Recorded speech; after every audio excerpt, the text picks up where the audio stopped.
आत्मीय भाइयों और बहनों, आपको पुस्तक विचार क्रांति ही एकमात्र उपचार प्रवचन पंडित श्री राम शर्मा आचार्य जन्म शताब्दी पुस्तक माला 44 पढ़कर सुना रहे थे। आइए इसी क्रम में सुनते हैं पृष्ठ 5 से धर्म अध्यात्म का ढांचा, उद्देश्य।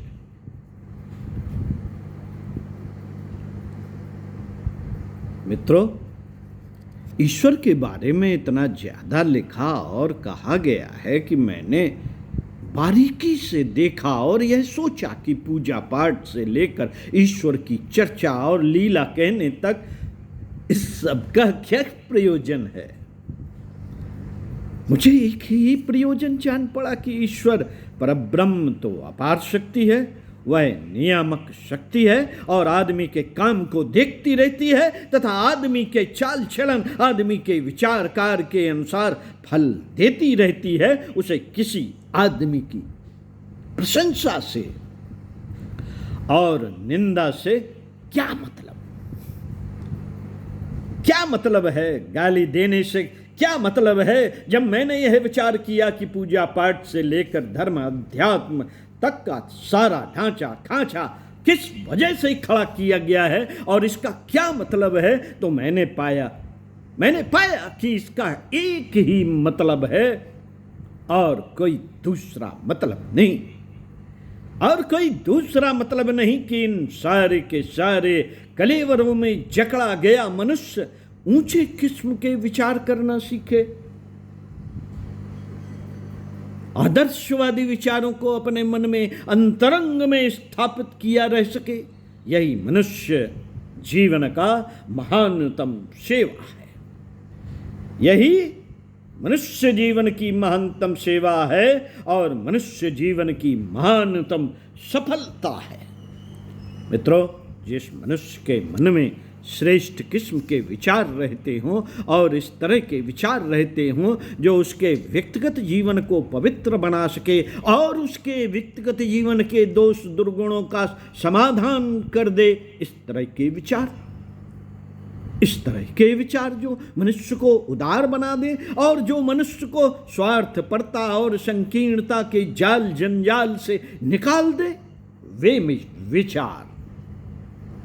वे विचार जो मनुष्य की परिधि को, सीमा को अपने शरीर से आगे बढ़ाते हैं, अपने कुटुंब से आगे बढ़ाते हैं और अपने बच्चों से आगे बढ़ाते हैं, तो इतना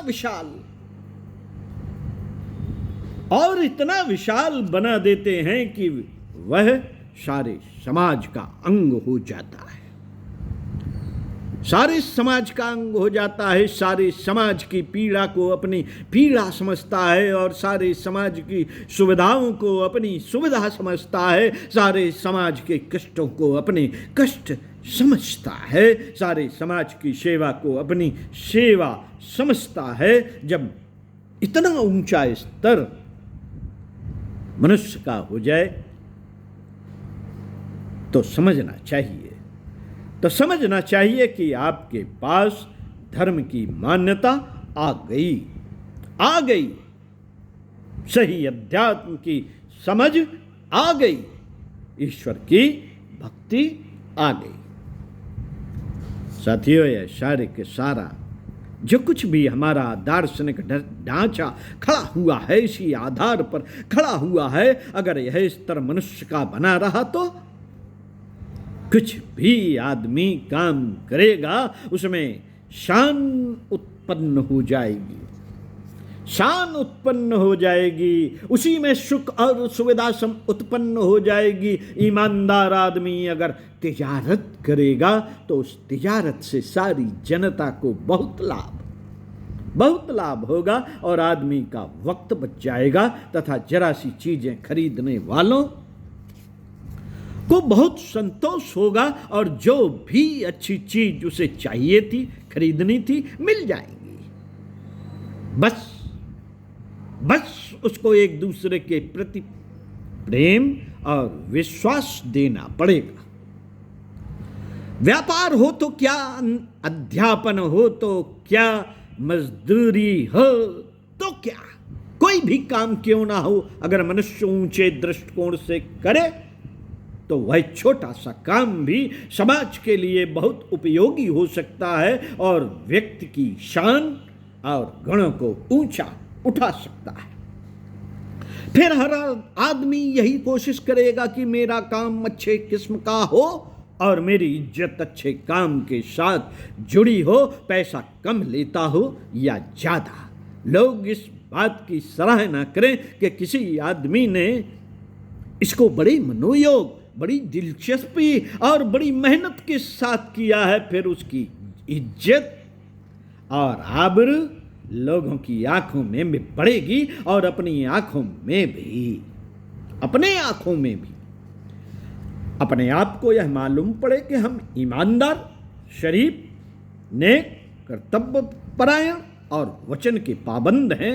आदमी की ऊंचाई इसी बात पर टिकी हुई है। इस ऊंचाई को कायम रखने के लिए, विवेकशीलता को कायम रखने के लिए इस तरह के विचारों की आवश्यकता है जो मनुष्य को ऊंचा उठाए। उसे दुर्भाग्य ही कहा जाना चाहिए। साथियों, इसे दुर्भाग्य ही कहा जाना चाहिए कि हमारे पास विचार करने के जितने भी क्रम और साधन थे वे सारे के सारे अस्त व्यस्त और भ्रष्ट हो गए। जरा साहित्य की ओर देखना। साहित्य की दुकान पर जब हम जाते हैं और प्रेस में जो कूड़ा कबाड़ा छपता देखते हैं, पत्रिकाओं को में जो हमारी आंखों के सामने आती हैं, उन्हें देखकर जो हमारी आंखों के सामने आती हैं, उन्हें देखकर जी में आता है कि इन्हें जला दिया जाए या अपना सर फोड़ लिया जाए या अपनी आंखें फोड़ ली जाए। यह कोई साहित्य है? यह कोई साहित्य है क्या, जो आदमी को अधः पतन की ओर ले जाता है, गिरावट की ओर ले जाता है। जो कुछ भी हम देखते हैं, ज्ञानवर्धन की सामग्री, कला और दूसरी चीजें, यहाँ तक कि धर्म अध्यात्म के नाम पर जो नसीहतें आजकल बहुत दी जाती हैं यूट्यूब पे, जो नसीहतें दी जाती हैं और जो शिक्षण यूट्यूब पर भरा पड़ा है, जो हमें अधःपतन की ओर ले जाता है, जो पुस्तकों में उल्टा सीधा छपा हुआ है, जो शिक्षण उसके माध्यम से हमें दिए जाते हैं, वे भी कैसी गंदे और फुहार किस्म के हैं। जी में आता है कि धर्म और पूजा पाठ की इन किताबों को इकट्ठा करके इनमें दिया सलाई लगा दी जाए या इनको जब्त कर लिया जाए। जाने कौन कौन सी किताबें हैं जिनमें न जाने क्या क्या कूड़ा कबाड़ा भर कर रख दिया है, जो आदमी को ऊंचा उठाने की बजाय नीचे की ओर गिराती हैं, आदमी के चरित्र को और बदनाम करती हैं तथा आदमी को जो दिशा या प्रेरणा देती हैं उसे और घटिया किस्म का बना देती हैं। मित्रों, सारे के सारे विषयों को हम देखते हैं कि मनुष्य की अकल, मनुष्य की समझ और ऊंचाई को नीचे गिराने के लिए न जाने क्या से क्या चारों ओर से कबाड़ा इकट्ठा कर लिया गया है कि आदमी घटिया होता हुआ चला जाता है। आदमी को घटिया बनाने से बचाने के लिए उन साधनों की जरूरत है जो मनुष्य के विचारों में परिवर्तन लाते हों, ऊंचाई लाते हों, श्रेष्ठता लाते हों, शान लाते हों, इज्जत की भावना लाते हों। इस तरह का सारे के सारा कलेबर और ढांचा खड़ा किया जाना चाहिए जिसमें कि आदमी के विचार करने की शैली कुछ ऊंची उठे, श्रेष्ठ बने। आदमी श्रेष्ठ नागरिक बनेगा तो अपनी राजनीति ठीक हो जाएगी। राजनीति ठीक हो जाएगी साथियों, अपनी व्यापार सही हो जाएगा। श्रेष्ठ नागरिक बनेगा तो अपने कुटुंब और परिवार में बड़े प्यार और इज्जत के साथ, शान के साथ रहेगा। उसका स्वास्थ्य सही रहेगा, उसके बालक अच्छे बनेंगे, उसके पैसे की आमदनी जो कुछ भी है उसका बेहतरीन इस्तेमाल होगा, तब व्यक्ति अपने आप को स्वर्ग में रहता हुआ अनुभव करेगा और सारे समाज में शांति आएगी। अगर व्यक्ति का स्तर ऊंचा हो जाए तब।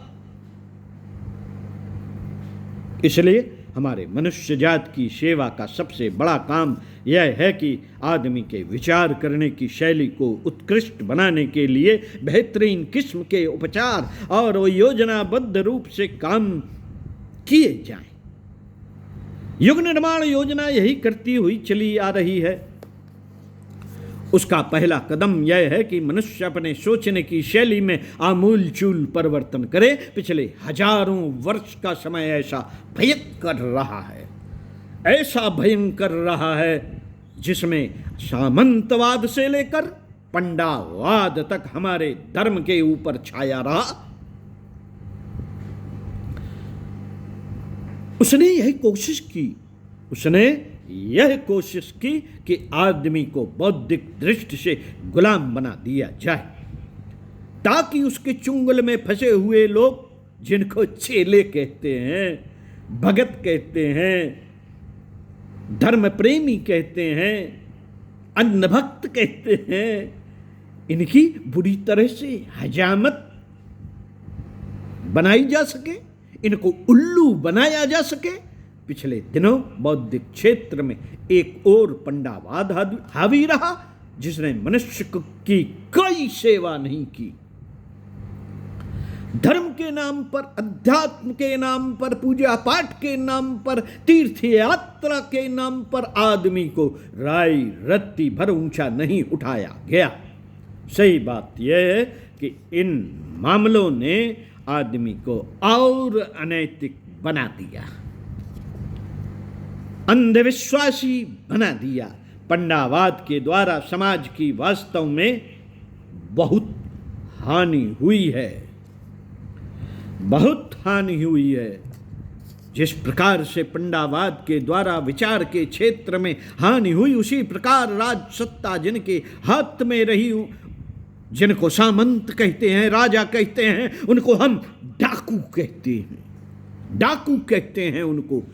उन लोगों ने सिर्फ अपने महल, अपनी अय्याशी और विलासिता के लिए सोचा, समाज का शोषण किया और बराबर यह कोशिश की कि कहीं ऐसा ना हो जाए कि विचारशीलता फैल जाए और लोगों में अनीत के विरुद्ध बगावत का भाव पैदा हो जाए, न्याय की भावना की बात का उदय हो जाए कि हम लोग इनका समर्थन क्यों करें। इसी बात की कोशिश पंडावाद ने भी की कि लोग समझदार न होने पाए। लोग समझदार हो जाएंगे तो हमारे चुंगल से, हमारे हाथ से शिकार निकल जाएंगे।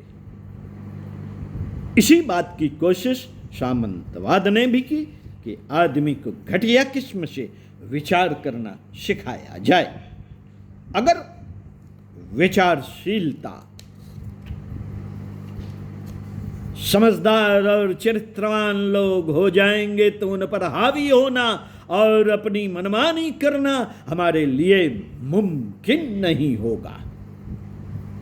मित्रों, दोनों ही तरीकों से बराबर यह कोशिश की गई कि आदमी के विचार करने की शैली गिरा दी जाए और घटिया बना दी जाए। यही कारण था कि हम 1000 वर्षों तक गुलाम होकर रहे। इसकी वजह क्या थी? 1500 मुसलमान हिंदुस्तान में आए और 1000 वर्ष तक बुरी तरह से हमारे ऊपर हुकूमत करते रहे। कैसे कैसे नृशंस अत्याचार करते रहे, जैसे कि दुनिया की रवायत में कहीं भी दिखाई नहीं पड़ते। लेकिन हम बुज़दिलों के तरीके से, कायरों के तरीके से, मरे हुए लोगों के तरीके से उनके अत्याचारों को सहते रहे। हम जरा भी सिर ऊंचा नहीं उठा सके, कुछ कर नहीं सके। ज्यादा से ज्यादा जी में आया तो भक्ति की बात कह दी, मीरा जी का गीत गा दिया और रावण जी का गीत गा दिया, बस खेल खत्म, बस खेल खत्म, खेल खत्म हो गया। हम कुछ भी नहीं कर सके। क्यों? क्योंकि आदमी के विचार करने का स्तर गिरा हुआ है, घटिया है, जिसने हमें मुद्दतों तक गुलाम रखा। हम अभी भी बौद्धिक गुलामी में बुरी तरह से जकड़े हुए हैं। राजनीतिक गुलामी दूर हो गई तो क्या? राजनीतिक गुलामी दूर हो गई तो क्या? बौद्धिक गुलामी जहां की तहां है। अक्ल की दृष्टि से हम बुरे तरीके से गुलाम हैं साथियों, अक्ल की तरीके से हम बुरी तरह गुलाम हैं। साथियों, सुनते रहिए कुछ अच्छा और पढ़ते रहिए कुछ अच्छा। इसी क्रम में इसी पुस्तक से विचार क्रांति ही एकमात्र उपचार प्रवचन को आगे बढ़ाएंगे अगले वीडियो में, इसी पुस्तक के पृष्ठ 15 से। ओम शांति।